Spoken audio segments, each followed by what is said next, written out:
धरा में धस गया था कर्ण का पहिया। इसी धरा में यही मृत्यु हुई थी कर्ण की। इसी स्थान पर कर्ण ने प्राण त्यागे थे अपने। मैं यहाँ धूप दीप करता हूँ। यहाँ कर्ण महाराज यहाँ आते हैं रात को। चारों मंथ थे वो, पहले सबको खाना खिलाते थे, फिर खाना खिला के फिर खुद तक खाते थे। अच्छा। मुसलमान आया मोहम्मदन, उसने कहा मारूंगा मैं आपको। इस तीर्थ से संबंधित जनश्रुतियों के अनुसार इस स्थान पर महाभारत युद्ध के 17वें दिन अर्जुन से युद्ध करते समय यशस्वी दानवीर कर्ण के रथ का पहिया जमीन में धंस गया था। उसके बाद यहाँ पर जो महल बनाया गया था वो कर्ण को समर्पित महल था। महाभारत के युद्ध में जब कर्ण की मृत्यु हो जाती है उसके पश्चात पांडवों ने यहाँ पर कर्ण को समर्पित एक महल का निर्माण कराया था। महाभारत का पूरा युद्ध ही कर्ण को मारने के लिए हुआ था और स्वयं की मृत्यु से नहीं बचा पाएगा। जिस तरह कर्ण ने धरती माता को अपनी मुट्ठी में पकड़ा हुआ है। अच्छा, पहिया कहाँ फंसा था? यही बस इधर यही इसी कहीं फंसा होगा, आप किसी को पता नहीं है। वहाँ से दिल्ली से लेके हाँ जी। यहाँ कुरुक्षेत्र तक युद्ध हुआ है। नर और नारायण का युद्ध दंभोदवा नाम के एक राक्षस से हुआ था और पद्म पुराण में इस बात का प्रमाण मिलता है कि सुग्रीव जो रामायण काल में थे वही कर्ण द्वापर युग में थे और दोनों ही दंभोदवा राक्षस के ही पुनर्जन्म थे। कुरुक्षेत्र की इस युद्ध भूमि को अपने प्राण दान करने थे। क्या कर्ण के ही भांति हम लोग भी शापित हैं?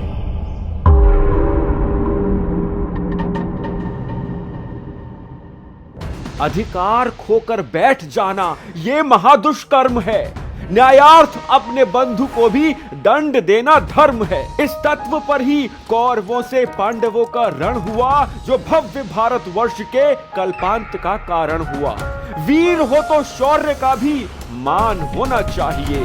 वीर हो तो शौर्य का भी मान होना चाहिए। जो खो गया इतिहास उसका ज्ञान होना चाहिए। और इस स्थान से जुड़े अपने इतिहास को समझने के लिए वीडियो को पूरा अवश्य देखिएगा। कुछ ऐसा जानने को मिलेगा जो आपको कोई और नहीं बताएगा। सिर्फ खाना पूरी नहीं करनी आपको ये स्थान दिखाकर, उसका इतिहास साझा करना है आपके साथ, जो आने वाली पीढ़ी को याद रहेगा कि ये हमारा ऐतिहासिक स्थान है।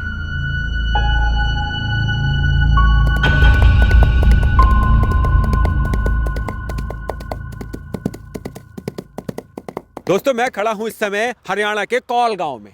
ये मेरे पीछे आप बोर्ड देख रहे हैं, इस पे लिखा हुआ है गढ़ रथेश्वर तीर्थ, जहां पर कर्ण का रथ गढ़ गया था। रथेश्वर, यहां पर भगवान कृष्ण के साथ साथ कर्ण को भी भगवान के रूप में पूजा जाता है। ऐसा माना जाता है कि यहाँ पर यदि आप सच्ची भावना के साथ आते हैं तो आपको आज भी भगवान कर्ण के यहाँ होने का आभास होता है।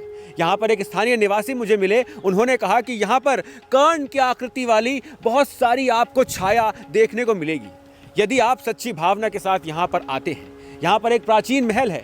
देखिए, दिखाने को तो ये स्थान मैं आपको 2 मिनट में दिखा सकता हूँ, परंतु यदि आप कर्ण के साथ जुड़ा इसका इतिहास नहीं जानेंगे तो यहाँ आकर आप अपने आप को इससे जोड़ नहीं पाएंगे। मुझे बताया गया है कि कौल गांव के तकरीबन 3000 से अधिक बच्चे विदेश में पढ़ते हैं, परंतु इस स्थान के उद्धार के लिए कोई भी सहयोग नहीं करता। मेरा यह मानना है कि यहाँ पे कर्ण का रथ बनाया जाए बहुत बड़ा, और रथ का पहिया धसा हुआ दिखाया जाए उसी स्थान पे जहाँ पर कर्ण के रथ का पहिया धसा था। अब मुझे नहीं पता मेरी कितनी सुनी जाएगी कितनी नहीं, परंतु ऐसा होना चाहिए। यदि आप कौल गांव से हैं और ये वीडियो देख रहे हैं तो इसको शेयर अवश्य कीजिएगा, अन्यथा लोग इस स्थान के बारे में जान नहीं पाएंगे। महाभारत युद्ध 17वां दिवस। कौरवों की हार और पांडवों की जीत के बीच में अब एक व्यक्ति शेष खड़ा था। सूत नहीं, सूर्य पुत्र। सही है सर। ये यहाँ पे कर्ण राजा कर्ण आते थे। कर्ण राजा यहाँ रथ पे आते थे, उनका रथ इसमें फंस गया था। ये यहाँ पे जो जहाँ पर खुदाई हो रही है, यहाँ पे तालाब में फंस गया था इनका रथ, और राजा कर्ण यहाँ मत्था टेकने आते थे। यहाँ ये 4 महंत हैं जो इस पूरे आधे हिंदुस्तान के राजा थे। वो लोग सबको खाना खिलाते थे। तो जब मुसलमानों ने उनको मारने की कोशिश की तो उन्होंने कहा प्रभु बस हमारे हाथ जोड़ दो। उन्होंने धरती में समा गए। उनकी यह एग्जैक्ट समाधि है। समाधि। तो किला था यहाँ, कोई किला? ये किले के अंदर ही रहते थे वो महंत। चारों महंत थे। वो पहले सबको खाना खिलाते थे, फिर खाना खिला के फिर खुद तक खाते थे। अच्छा। मुसलमान आया मोहम्मदन, उसने कहा मारूंगा मैं आपको। उन्होंने कहा ठीक है 2 मिनट खाना खा ले।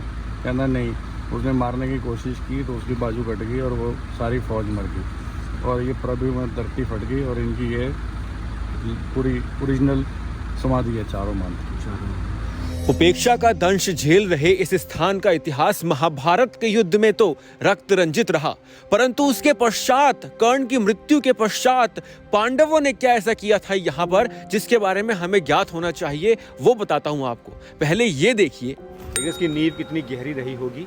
ईंटें जो है ये पतली पतली, ये लाखौरी ईंटें होती हैं जो काफी प्राचीन समय पर इनका उपयोग होता था, अब तो नहीं होता है। ये महाभारत कालीन एक किला था। कर्ण की मृत्यु के बाद जब पांडवों को यह ज्ञात हुआ कि कर्ण तो उनके ज्येष्ठ भ्राता थे, तो उन्हें दुख हुआ। उन्हें लगा कि ऐसा क्या किया जाए जिससे कि कर्ण की आत्मा को शांति मिले। ये देखिए यहाँ पर एक कुआं भी है और बहुत ही गहरा कुआं है। यह दर्शाता है कि यहाँ पर संभवतः प्राचीनतम मंदिर या कोई ऐसा स्थान रहा होगा जहां पर लोग रुकते होंगे। तो पांडवों ने ही इसी स्थान पर कर्ण के लिए, कर्ण की आत्मा की शांति के लिए यहाँ पर दानवीर कर्ण के नाम पर एक महल बनवाया था, जिसमें निःशुल्क भोजन हुआ करता था सबके लिए, निर्धन ब्राह्मणों के लिए, ऋषि मुनियों के लिए, और जो भी निर्धन व्यक्ति था उसके लिए यहाँ पर निःशुल्क भोजन की व्यवस्था थी।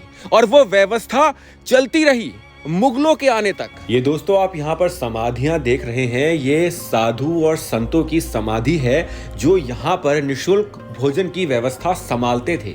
मुगल काल में जब मुगल आए यहाँ पर तो उन्होंने इन्हें प्रताड़ित करने का प्रयास किया, जिसके बाद ऐसा यहाँ के स्थानीय निवासी ने बताया है कि वो धरा में ही समा गए थे। और ये 5 यहाँ पे समाधियां हैं, परंतु माना यह जाता है कि पांडव काल से ही यहाँ जो निःशुल्क भोजनालय बना था उसका उत्तरदायित्व, जिम्मेदारी साधुओं को सौंपी गई थी, जिससे कि यहाँ पर निःशुल्क भोजनालय की व्यवस्था बनी रहे। दानवीर कर्ण की जहां मृत्यु हुई थी वहां पांडवों ने ही निःशुल्क भोजनालय, जो दान प्रथा थी, दानवीर कर्ण की जो दान प्रथा थी वो चलती रहे आगे तक, उसके लिए पांडवों ने यहाँ पर निःशुल्क भोजनालय का निर्माण कराया था। पूरा महल रहा होगा उस समय तो, अब तो यहाँ पर कुछ बचा नहीं है, खंडर है। अभी और दर्शन कराऊंगा आपको इस स्थान के, परंतु कैसे कर्ण अपनी मृत्यु तक पहुंचे ये जानना भी आवश्यक है।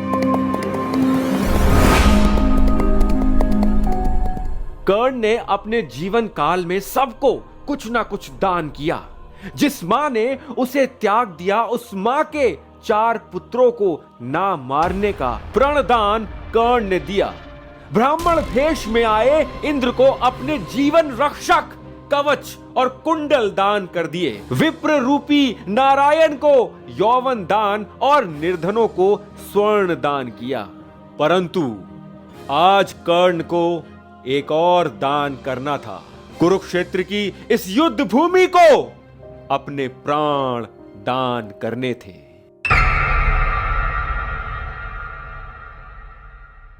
कर्ण ये जानते थे कि जो अमोघ शक्ति अस्त्र उन्होंने अर्जुन वध के लिए बचाकर रखा था उसका उपयोग उन्हें घटोत्कच पर करना पड़ा।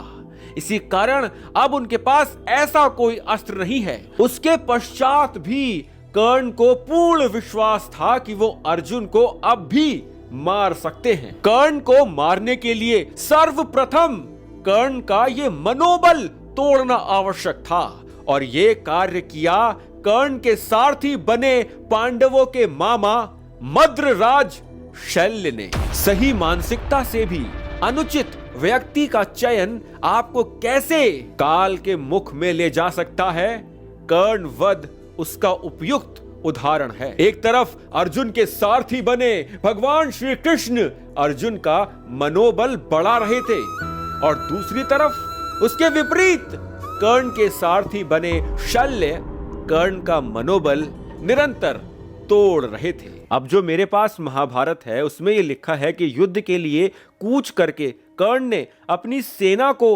उत्साहित करने के लिए पांडवों के एक एक वीर से मिलने पर कहा कि आज तुम में से जो कोई मुझे श्वेत वाहन अर्जुन से मिलवाएगा उसे मैं यथेच्छ धन दूंगा।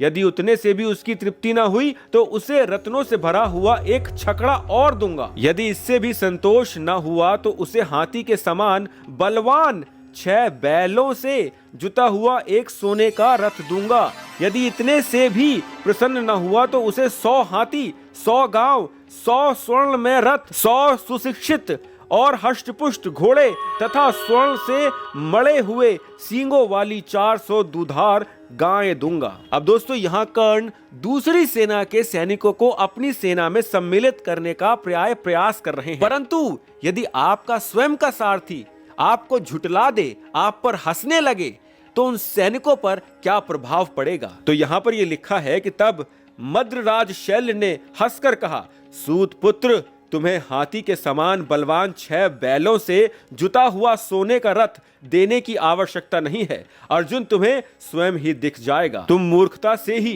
कुबेर की तरह धन लुटाना चाहते हो। आज अर्जुन को तो तुम बिना यत्न किए ही देख लोगे। तुम जो बुद्धिहीन पुरुषों के समान अपना सारा धन देने को तैयार हुए हो, इससे मालूम होता है कि अपात्र को धन देने में जो दोष है उनका तुम्हें पता नहीं है। तुम जो अपार धन देना चाहते हो उससे तो यज्ञादि करो। तुम मोहवश व्रता ही कृष्ण और अर्जुन को मारने की इच्छा करते हो। हमने यह बात तो कभी नहीं सुनी कि किसी गीदड़ ने युद्ध में सिंह को मार दिया हो। तुम्हें करने योग्य और ना करने योग्य काम के विषय में कुछ भी विवेक नहीं है। निसंदेह तुम्हारा काल आ पहुंचा है। कोई भी जीवित रहने वाला पुरुष भला ऐसी ऊट पटांग बातें कैसे कह सकता है? अब सोचिए दोस्तों, कर्ण के सारथी क्या कर रहे हैं? कर्ण का मनोबल तोड़ने का प्रयास कर रहे हैं। किसी भी योद्धा का यदि मनोबल तोड़ दिया जाए, वो भी उसके सारथी द्वारा, तो ये प्रथम लक्षण है कि आज का दिन आपके लिए उचित दिन नहीं होने वाला। तो दोस्तों, मैं इस समय खड़ा हूं महाभारत कालीन एक ऐसे स्थान पर जहां पर युद्ध के 17वें दिन कर्ण के रथ का पहिया फंस गया था। रथ बहुत बड़ा था उसका, कर्ण का, और ये उसके बाद यहाँ पर जो महल बनाया गया था वो कर्ण को समर्पित महल था। महाभारत के युद्ध में जब कर्ण की मृत्यु हो जाती है, उसके पश्चात पांडवों ने यहाँ पर कर्ण को समर्पित एक महल का निर्माण कराया था। ये है लाखौरी ईंटें। ये महाभारत कालीन तो नहीं है संभवतः, परंतु ये अब से 2000 वर्ष पुरानी है, ऐसा यहाँ पर जो स्थानीय निवासी हैं उन्होंने मुझे बताया। ये पूरा एक किला था। जब तक आक्रांता नहीं आए भारत में, तब तक यहाँ पर सबको निःशुल्क भोजन प्राप्त होता था, और वो इसलिए क्योंकि कर्ण का यहाँ पर देहांत हुआ था। कर्ण ने यहाँ पर अपने प्राण त्यागे थे और कर्ण दानवीर थे। इसी कारण इसी स्थान पर निःशुल्क भोजन कराया जाता था। कर्ण की मृत्यु के पश्चात भी यहाँ पर 4 महात्मा रहा करते थे, और जितने भी राजा थे यहाँ के, वो सब यहाँ पर आके इन महात्माओं को शीश झुकाया करते थे। पांडव कालीन ये स्थान है, और भी आपको दिखाऊंगा। अभी वो स्थान दिखाऊंगा जहाँ कर्ण के रथ का पहिया फंसा था। दोस्तों, ये है हनुमान मंदिर, और आप हनुमान जी की प्रतिमा देख सकते हैं अंदर। अब इस स्थान को देखकर ये अनुमान लगाया जा सकता है कि मुगल काल में अनभिज्ञता के कारण, इतिहास से अनभिज्ञता के कारण, जो यहाँ पर इसको उपेक्षित रखा इस स्थान को, जिस कारण जो इतिहास था सनातन से जुड़ा इस स्थान का, वो किसी तक पहुँचा ही नहीं। यदि वो किसी तक पहुँचता तो संभवतः लोग यहाँ आते। ये यहाँ पर महादेव का एक स्थान है, मंदिर है। अच्छा, ये जो मंदिर हैं ये तुलनात्मक रूप से नए मंदिर हैं। ये स्थान प्राचीन है। यहाँ पर पहले कभी पांडवों द्वारा निर्माणित महल रहा होगा जो कर्ण के लिए बनाया गया होगा, फिर उसका जीर्णोद्धार होता रहा, और फिर उसके बाद जब मुगल आए तो मुगलों ने भी इस महल का जीर्णोद्धार कराया होगा, परंतु काफ़ी कुछ इसे परिवर्तित भी कर दिया होगा। इस स्थान की जो मूल पहचान है उसको छुपा दिया गया होगा, जिस कारण इसका जो इतिहास है वो हम तक नहीं पहुँच पाया। विचार करने योग्य बात यह है कि उन लालची इतिहासकारों के कारण आज महाभारत कालीन ऐसे स्थान जहाँ पर कर्ण की मृत्यु हुई थी, उनको प्रमाणित करने के लिए हमें प्रतिलिपियों का नहीं, जनश्रुतियों का सहारा लेना पड़ रहा है। ये लिखा हुआ है यहाँ पर, यहाँ स्थित यह तीर्थ महाभारत के एक नायक दानवीर योद्धा कर्ण से संबंधित है। इस तीर्थ से संबंधित जनश्रुतियों के अनुसार इस स्थान पर महाभारत युद्ध के 17वें दिन अर्जुन से युद्ध करते समय यशस्वी दानवीर कर्ण के रथ का पहिया जमीन में धंस गया था। इसी कारण महापराक्रमी अर्जुन के द्वारा कर्ण का वध कर दिया गया। अब दोस्तों, इस स्थान पर इस किले के अवशेष के अतिरिक्त देखने को कुछ बचा नहीं है, परंतु जो भी बचा है उसे संरक्षित करने की अत्यंत आवश्यकता है। इतिहास है इस स्थान का जुड़ा हुआ हमारे महाभारत काल के साथ, जो हमें अपनी आने वाली पीढ़ी को बताना है। उसके लिए इस स्थान को संरक्षित करना आवश्यक है। मैं यहाँ धूप दीप करता हूँ। यहाँ कर्ण महाराज यहाँ आते हैं, रात को दर्शन देते हैं। अच्छा, आपने देखे हैं? यहाँ वो उनका फल है। अच्छा अच्छा अच्छा उसकी तरह फिर अच्छा सारे के सारे फल मिला, जो उनका नाम लेता है। इतने दानी थे कर्ण महाराज, इतने दानी थे, तो क्षत्रिय धर्म का उन्होंने पालन किया। अधर्म की तरफ थे वो, अधर्म की तरफ, इसलिए उनकी मृत्यु होगी। ऐसा हुआ। ऐसा है, मतलब अधर्म के कारण उनकी मृत्यु हुई। यहाँ कर्ण का पहिया फंस गया था। पहिया फंस गया था यहाँ पर लिखा यहाँ है पीछे। हाँ, पीछे लिखा हुआ है, वो पढ़ लेना आप। अच्छा, पहिया कहाँ फंसा था? यही बस इधर, यही इसी कहीं फंसा होगा, आप किसी को पता नहीं है वैसे। वहाँ से दिल्ली से लेके हाँ जी, यहाँ कुरुक्षेत्र तक युद्ध हुआ है। युद्ध हुआ। ऐसे कुरुक्षेत्र में फिर आक्रमण पूरा होया। यहाँ फिर तालाब बना, किसी ने राजा ने किया। बाद में कोई राजा हुए उनके बाद उनने फिर तालाब कराया।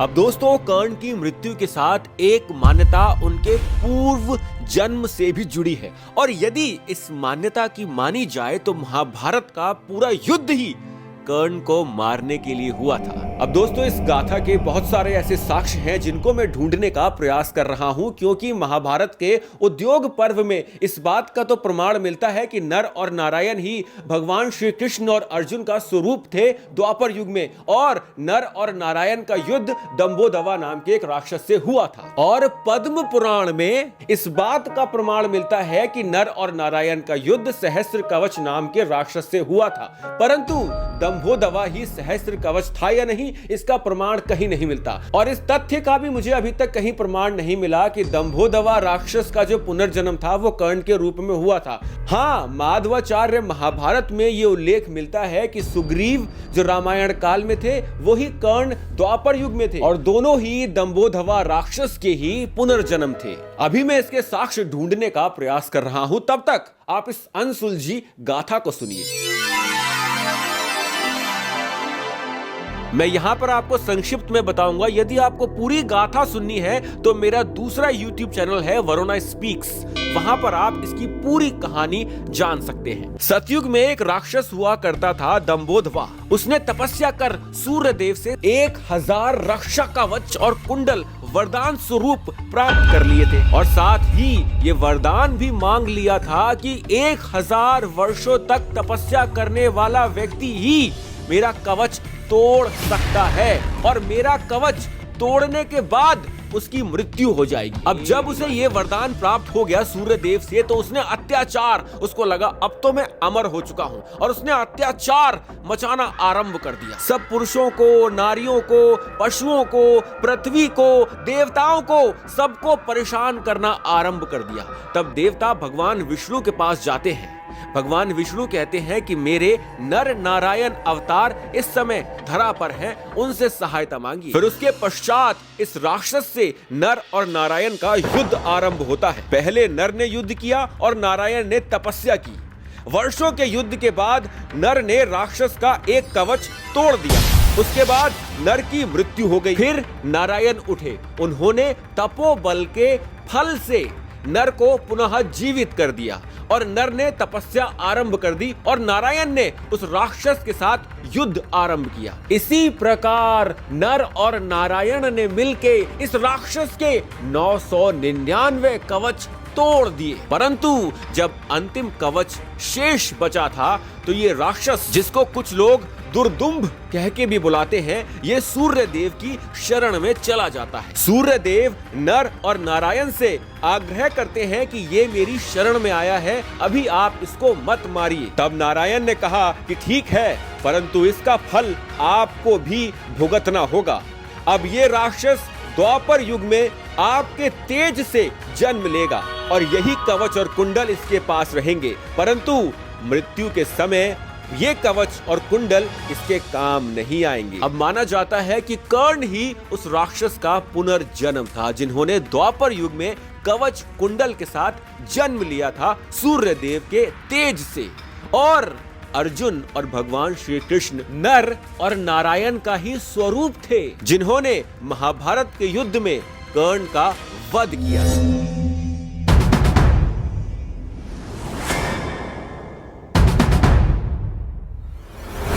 कर्ण की मृत्यु के अंतिम कारण थे शाप। कर्ण की मृत्यु एक बात तो प्रमाणित करती है कि शाप किसी के द्वारा भी दिया गया हो, कभी ना कभी अपना असर अवश्य दिखाता है। भगवान परशुराम का दिया गया शाप। मैं जमदग्निपुत्र परशुराम तुम्हें श्राप देता हूं। कर्ण ने भगवान परशुराम से झूठ बोलकर शिक्षा अर्जित की थी। भगवान परशुराम को जब यह ज्ञात हुआ तो उन्होंने कर्ण को शाप दिया कि जब उसे सर्वाधिक अपने दिव्यास्त्रों के लिए मंत्रों की आवश्यकता होगी तो वो उन्हें भूल जाएगा। धरती मां का शाप। कर्ण को धरती मां का शाप था कि एक दिन वो उसके रथ का पहिया रोक लेंगी। पहला प्रश्न यह है कि क्या धरती मां किसी को शाप दे सकती हैं? यदि हां, तो किन परिस्थितियों में कर्ण को धरती माता ने शाप दिया होगा और हम अपनी धरती मां को कितना नुकसान पहुंचा रहे हैं, तो हमें कितने शाप लग रहे होंगे? क्या कर्ण के ही भांति हम लोग भी शापित हैं? कर्ण ने धरती माता को पीड़ा पहुंचाई थी, जो आजकल हम लोग भी कर रहे हैं। इसी कारण धरती माता ने कर्ण को शाप दिया कि एक दिन किसी निर्णायक युद्ध में वो कर्ण के रथ का पहिया पकड़ लेंगी, जिस तरह कर्ण ने धरती माता को अपनी मुट्ठी में पकड़ा हुआ है। एक निर्धन ब्राह्मण का श्राप। कर्ण ने गलती से एक ब्राह्मण की गाय के बछड़े को मार दिया था। ब्राह्मण दुखी हो गया और उसने कर्ण को शाप दिया कि समय आने पर कर्ण भी गाय के इस बछड़े के भांति भटक जाएगा और स्वयं की मृत्यु से नहीं बचा पाएगा। तो दोस्तों, धरा में समा गया था इसी स्थान पर महाभारत के 17वें दिन कर्ण का रथ। शाप था माता धरती का कि एक दिन तुम्हारे रथ का पहिया मैं रोक लूंगी। शाप था भगवान परशुराम का कि जब मंत्रों की विद्या की आवश्यकता होगी उसी क्षण तुम विद्या भूल जाओगे। भगवान श्री कृष्ण के कहने पर वीर अर्जुन ने निहत्थे कर्ण को इसी धरा पर बेसुध कर दिया था। उसके पश्चात भगवान श्री कृष्ण यहां पर आते हैं ब्राह्मण वेश धर के और कर्ण से वो अंतिम चीज मांगते हैं, जिसके बाद कर्ण की मृत्यु हो जाती है। इसी धरा में धस गया था कर्ण का पहिया। इसी धरा में यही मृत्यु हुई थी कर्ण की। इसी स्थान पर कर्ण ने प्राण त्यागे थे अपने। दोस्तों, महाभारत और रामायण से जुड़े ऐसे अनेकों स्थान हैं जिनके बारे में हम कुछ नहीं जानते। मेरा प्रयास है कि उन स्थानों के बारे में आप जानें। आपके माध्यम से आपके आने वाली पीढ़ी जानेगी और उनके माध्यम से वो इतिहास हमारे आने वाली पीढ़ी को भी पता चलेगा, जिससे कि ये स्थान संरक्षित रहेंगे, सुरक्षित रहेंगे, इनका उद्धार किया जाएगा। आशा करता हूं कि आपको वीडियो अच्छा लगा होगा। यदि वीडियो अच्छा लगा है तो लाइक, कमेंट, शेयर अवश्य करना है। शेयर अवश्य करना है। यदि आप हरियाणा के हैं तो अवश्य शेयर कीजिए। भगवान श्री कृष्ण आप पर आशीर्वाद बनाए रखें। और यदि आपको वीडियो बहुत अच्छा लगा हो तो आप मेरी वित्तीय सहायता भी कर सकते हैं, जिससे कि मेरे आने जाने और खाने पीने का खर्चा निकल जाता है। आशा करता हूं कि आप भी इस स्थान पर आएंगे दर्शन करने। आपको भी कर्ण के दर्शन होने की संभावना है। जय श्री कृष्ण।